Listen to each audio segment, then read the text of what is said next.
the two fastest cars in F1 are the RB21 and the MCL39. The difference is that the MCL39 is more stable than the RB21. And over one lap, McLaren was beating Verstappen on a lot of tracks because they get the tires warmed up quicker for high-speed corners, whereas Red Bull 21 does better on tight chicanes and things like that we can bring in speed and everything. And also, over one lap, McLaren heats up his tires enough and also doesn't have tire deg because even when they're doing qualifying laps, they have that regulation system, which may be phase-changing materials or whatever, that regulates their tires so that they don't burn them up.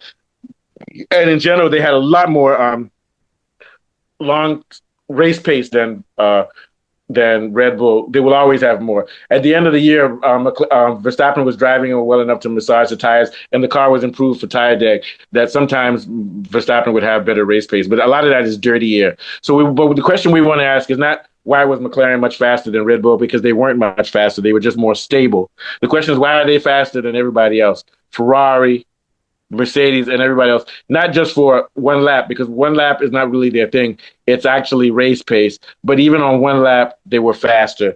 And I'm going to say that it's actually because they're able to get their tires heated up instantaneously almost, and then back off of it even in qualifying. Now, when you look at Mercedes has grip, traction, downforce, but it has problems with overheating its tires. And its window is in cold weather. And also they didn't maximize the flexi wing as well as McLaren did. And then when the flexi wings were banned, they didn't make adaptations like McLaren did with mechanical grip and everything else. So the reason McLaren is so much faster than Mercedes over one lap and in general is because of issues with tires. That's the main thing. And also because they were prepared for changing away from the flexi wing, and they had other mechanisms. They have anti-dive and a bunch of things. Now, we want to ask why about Ferrari. We don't even have to ask about Ferrari. They changed their front suspension last year. Last year, they were competitive with McLaren, but they did have a problem with tires that didn't heat up. So it's two reasons why McLaren was so much faster than Ferrari this year. First of all, because Ferrari changed their front suspension concept last year, which is some stupidity, and 98% of their cars, so that their car was unpredictable and had ride plank errors, and they just have pathetic engineers. And also because even over one lap, they still have a problem with getting their tires overheating. So they have so many issues. So that's why McLaren is faster than they are. I'm trying to think if there's any other competition. And then when you take McLaren with Red Bull head to head, if you look at it, Max won more qualifiers than they did. So if Red Bull can maintain their peak low downforce, they're faster over one lap than McLaren, with Verstappen, who's able to unlock the speed. Yuki couldn't do it. Yuki could not unlock the speed from that car because at the level of downforce it has, even though it's more stable than it is, it would be too unstable for him. So the Red Bull car is unstable, but actually it has better one-lap performance.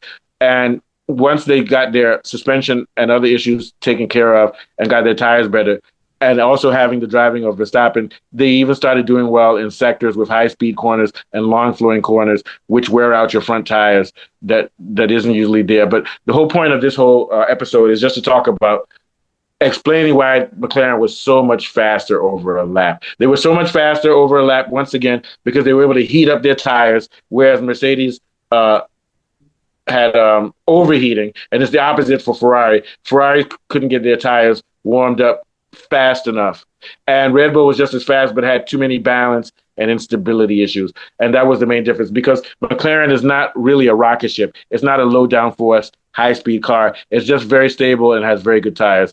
Okay, have I got my PhD yet, Afolabi? Yeah, sure. Afolabi is an engineer, so he already has his. Go ahead, Afolabi. What are your thoughts? Basically, you're right about it. What I feel is that the thermal efficiency thing was a game changer. Ability to warm up tires at the same time, not to retain too much temperature to affect the degradation. They were thermally efficient. They didn't have any overheating issues. I think this is what really helped them, because if you look at this, the rival team started to study how they were able to warm up tires quickly and quickly dissipate the heat away so that it doesn't affect the tires and stuff. So I think it was, I don't know what they did, but it really helped them this Yeah, season. we're still trying to find out what they did. We're still trying to find out. Yeah, we're still trying to find out. No motherfuckers are using. They're using a thermostat somewhere that's regulating that. Yeah, it must be a thermostat, some kind of sophisticated kind of thermostat. You know, won't find out. So people haven't found out. But for Red Bull, I think Red Bull really did well this season. Like you said, they were very unstable at some stage. But I like Red Bull for one thing this season. Some races they started very poorly, but in between the weekend they were able to tweak.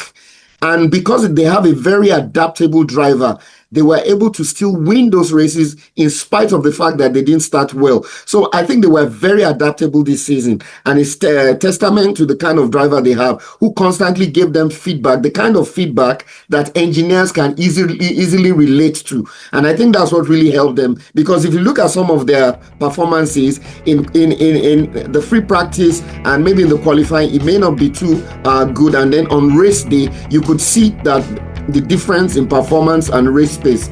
So I think that's one thing I need to give them kudos for this year. Yeah, very, very good stuff. I don't think we have much more to say, man. We're done, man. We're fucking done. It's Saturday. Oh no, we got to talk about Chelsea. Let's move on. Let's go.